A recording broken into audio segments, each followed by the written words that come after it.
फुर्सत के क्षणों में आंख बंद करके बैठे और अपने आप को देखे और जाने कि तुम्हारे भीतर क्या क्या घट रहा है। मनुष्य को ये कोशिश करना चाहिए, ये मनुष्य को सोचना चाहिए, कभी फुर्सत के क्षणों में आदमी को आंख बंद करके बैठ जाना चाहिए और देखना चाहिए कि उसके भीतर कैसे कैसे विचार उठ रहे हैं, कैसे कैसे गलत अच्छे विचार उठ रहे हैं। अगर मन में अगर गलत विचार उठ रहे हैं, अशुभ विचार उठ रहे हैं, तो मनुष्य का पतन निश्चित है। और अगर मनुष्य के मन में उदात्त कल्याणकारी विचार आ रहे हैं तो मनुष्य के जीवन में उन्नति ही उन्नति है। कभी भीतर के जगत को भी पढ़ने की कोशिश करो, कभी अपने मन को भी पहचानने की कोशिश करो। दूसरे के बारे में आदमी बहुत जल्दी निर्णय कर लेता है, अपने बारे में आदमी तो पूरी उम्र में भी निर्णय नहीं कर पाता है। इसलिए मैं कहता हूं, लोगों से कहता हूं कि जीवन एक अवसर है, इस अवसर का उपयोग होना चाहिए। अरे जब सांझ को सूर्य ढलता है तो सूर्य ढलने के बाद यह तय हो जाता है कि 12 घंटे के बाद पुनः सूर्य प्राची से निकलेगा और सारी दुनिया को आलोकित कर देगा, सारी दुनिया को आलोक से भर देगा। लेकिन जब जीवन का सूर्यास्त होता है तो यह तय नहीं होता है कि कितनी योनियों में भटकने के बाद मनुष्य का जन्म मिलेगा, कितनी योनियों में भटकने के बाद मनुष्य का जीवन मिलेगा, यह मनुष्य की काया मिलेगी, यह मनुष्य का शरीर। वो प्रज्ञा तुम्हारे भीतर भी मौजूद है, वो बीरबल और कोई नहीं है। वो बीरबल तुम ही हो, तुम में वो प्रज्ञा है, तुम में वो प्रतिभा है, तुम में वो योग्यता है, तुम में वो क्षमता है। अपनी योग्यता और क्षमता का उपयोग करना चाहिए, नकल करने में नहीं। आज भारत के लोग जो है वो पाश्चात्य संस्कृति की नकल करने में लग गए हैं और नकल करते करते हमने अपनी शकल बिगाड़ ली। याद रखना, नकल में भी अकल चाहिए और नकल में अकल ना हो तो शक्ल बिगाड़ ली जाती है। वही आज हमारे साथ हुआ। अमेरिका, जापान और हिंदुस्तान के वैज्ञानिक इकट्ठे हुए सुबह से याद और दोनों में बहस, तीनों में बहस चली कि किस देश ने कितनी तरक्की की है। तो पाता है अमेरिका के लोगों ने कहा कि हमारा तो दुनिया में कोई मुकाबला नहीं, चला तो बहुत, हमने इतनी तरक्की की, इतनी तरक्की की, लेकिन पहुंचा। बोले क्या किया? एक छड़ी को, एक लोहे की छड़ी को लाया गया और लोहे की छड़ी को लाकर के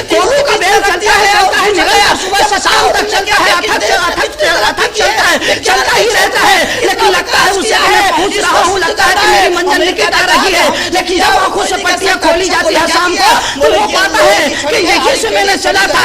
अरे ये वर्तुलाकार है, वासना का जो मार्ग है, कामना का जो मार्ग है वो वर्तुलाकार हुआ करता है। वही राउंड राउंड गोल गोल आदमी जिंदगी भर घूमा करता है लेकिन कहीं नहीं पहुंचता है। मैं आपसे पूछता हूं, आपसे ही निवेदन कर रहा हूं, छड़ी को एकदम सीधा कर दिया। तो जापान के लोगों ने कहा इसमें क्या बहादुरी है? अरे तुमने सीधा ही तो किया है ना, और तो कुछ भी नहीं किया है, हमने तो इससे भी ज्यादा तरक्की की है। बोले तरक्की की है तो जिस घर में तुम पैदा हुए, जिस घर में पैदा हुए, जिस कमरे में पैदा हुए, जिस बिस्तर पर पैदा हुए, अगर उसी बिस्तर पर उसी कमरे में तुम्हारा मरण हो गया तो समझ लेना कि कोल्हू के बैल की तरह तुमने जीवन जिया है। तुम चले तो बहुत है लेकिन वो वासना के गोलाकार पथ पर चले हो, वो वर्तुलाकार पथ पर चले हो, जाति कहीं नहीं चल पाए। लोगों ने कहा ये कौन सी बहादुरी है? इसमें कोई बहुत बड़ी बहादुरी नहीं है, हमने इससे भी ज्यादा तरक्की की है। और बोले तुम्हें 1 मिनट लगा, तुम्हें आधा मिनट लगा, हमें तो इतना भी वक्त नहीं लगेगा और हम पैदा कर देंगे। लोगों ने कहा कि ऐसा? बोले हाँ। तो बोले करके दिखाओ। उन्होंने कहा कि ये माइक है, आप इसमें क्या कर सकते हैं? वो अंदर गए और 10 सेकंड बाद ही बाहर आ गए और बोले हमने अपना कमाल करिश्मा दिखा दिया। बोले क्या दिखा? बोले ये पढ़ो। उन्होंने लिख दिया था मेड इन इंडियन।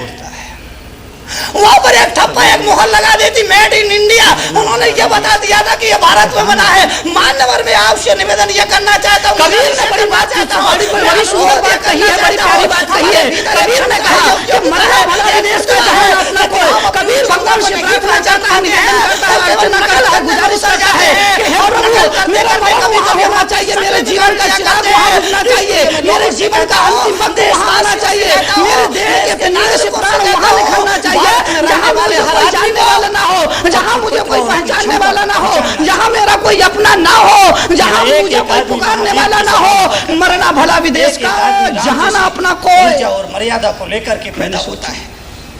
कबीर ऐसा बशर्ते वो अपनी ताकत, संसार की परंपरा तो ये है, संसार की ये है।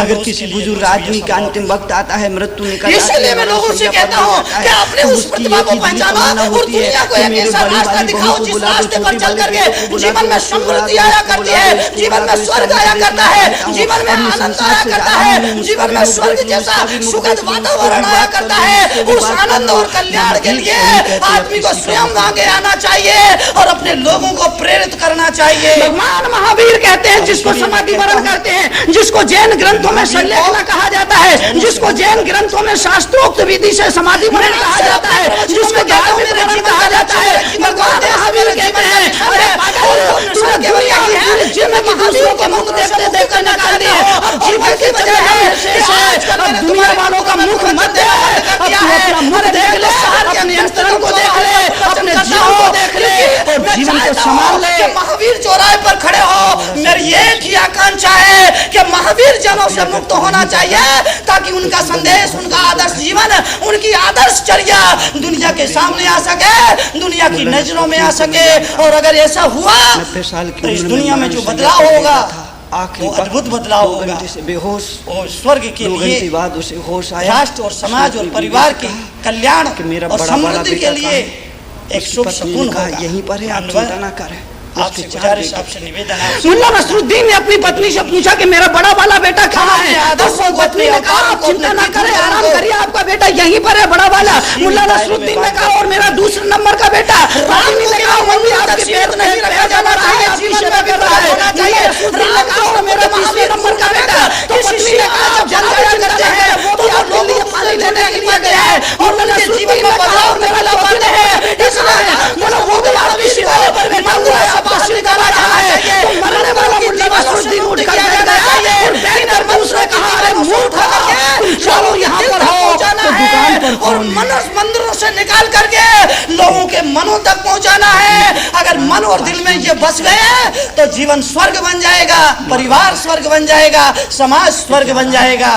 इसलिए मैं आपसे गुजारिश, निवेदन, अनुरोध ये करना चाहता हूँ, जीवन के अंतिम वक्त में भी उसे प्रभु का स्मरण नहीं आ रहा है, भगवान को धन्यवाद देने का मन नहीं कर रहा है, दुनिया से क्षमा याचना का मन नहीं कर रहा है, अपने लिए कुछ करने का मन नहीं कर रहा है, भविष्य को लेकर के उसके मन में कोई विचार की नहीं उठ रहा है। कह रहा है कि तुम चारों यहाँ पर हो तो फिर दुकान पर कौन है? संसार के जो लोग हुआ करते हैं उनके पास तीन तरह की गर्मी होती है। कुछ लोगों के पास अभी जो सर्दी का मौसम में कड़कड़ाती ठंड सुबह का वक्त है, हाथ पैर कप रहे हैं, दांत किटकिटा रहे हैं, लेकिन कुछ लोगों के पास जॉकेट की गर्मी है, कुछ लोगों के पास जॉकेट की गर्मी है, कुछ लोगों के पास पॉकेट की गर्मी है। लेकिन मैं मुनि तरुण सागर जो आपके बीच में मुखातिब हूं, ज्ञानी का यही लक्षण हुआ करती है, ये मौत जो होती है योगी को मौत छेड़ती नहीं है और भोगी को मौत छोड़ती नहीं है। छेड़ने और छोड़ने का अंतर है, अज्ञानी को मौत छेड़ती नहीं है और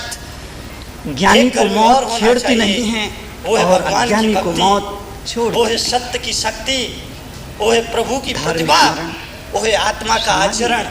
अगर ये संपदा, ये दौलत तुम्हारे पास है तो दुनिया के बाहर के साधन तुम्हारे पास भले ही जीवन के 4 दिन शेष हो, 4 घंटे शेष हो, 4 मिनट शेष हो, इसलिए जीवन में संसार से जीवन के वृक्ष तले बैठने के बाद आदमी को अपने जीवन जीने का एक संकल्प करना चाहिए। हर दुख, छोटा दुख हो सकता है, अपनी प्रज्ञा, अपनी प्रतिभा को पहचानने के बाद, अपने आप को जानने के बाद, अपने आप को पा जाने के बाद जीवन की मंजिल पर पहुँचें तो जीवन धन्य है।